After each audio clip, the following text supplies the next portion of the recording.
CM Revanth రెడ్డికి BJP ఎలాంటి అపాయం లేదని కాంగ్రెస్ పార్టీ నుంచి ప్రమాదం పొంచి ఉందని అన్నారు బీజేపీ రాష్ట్ర అధ్యక్షులు కిషన్ రెడ్డి. రేవంత్ రెడ్డి ప్రభుత్వాన్ని తాము ఎలాంటి డిస్టర్బ్ చేయమని స్పష్టం చేశారు. ఇక దొంగలపై గచ్చి దొంగలు వచ్చినట్లు ప్రభుత్వ పాలన ఉందని ఎద్దేవా చేశారు. పార్టీ స్టేట్ ఆఫీసులో కిషన్ రెడ్డి సమక్షంలో జహీరాబాద్కు చెందిన వివిధ పార్టీల నాయకులు బీజేపీలో చేరారు. వారికి కిషన్ రెడ్డి కడవలు కప్పి ఆహ్వానించారు. ఈ సందర్భంగా కేంద్రంలో మరోసారి బీజేపీ ప్రభుత్వం ఏర్పడుతుందన్నారు కిషన్ రెడ్డి. హస్తం పార్టీకి 40 ఎంపీ సీట్లు కూడా రావని అన్నారు. దేశంలోని అన్ని వర్గాల ప్రజలు ఆత్మగౌరవంతో బతికేలా మార్పులు జరుగుతాయని కిషన్ రెడ్డి తెలిపారు.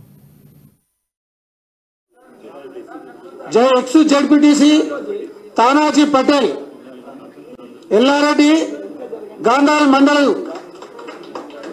వారు ఇంతకుముందు కూడా పార్టీ మాతృ సంస్థలో కలుస్తున్నారు.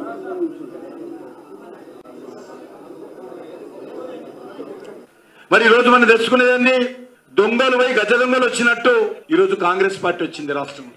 మరి పెంక మీద నుంచి పొయ్యిల పడ్డట్టు అయిపోయింది. ఈరోజు ఏం చెప్పారు? ఎన్నికలకు ముందు గ్యారంటీలు ఇస్తున్నాం, మీకు 2 లక్షల రుణమాఫీ చేస్తాం, లేక ఎకరానికి 15,000 ఇస్తాం, నిరుద్యోగులకు 4,000 ఇస్తాం, మహిళలకు 2,400 ఇస్తాం, కౌలు రైతులకు పైసలు ఇస్తాం, రైతు కూలీలకు పైసలు ఇస్తాం, పెన్షన్లు పెంచుతాం.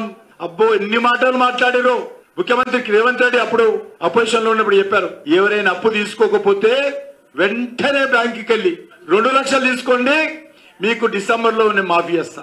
ఏ తారీఖు అది? డిసెంబర్ 9వ తారీఖు మాఫీ చేస్తాడు.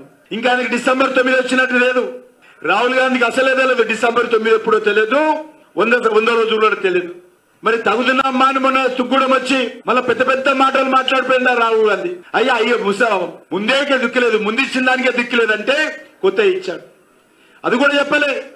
పాత గ్యారంటీ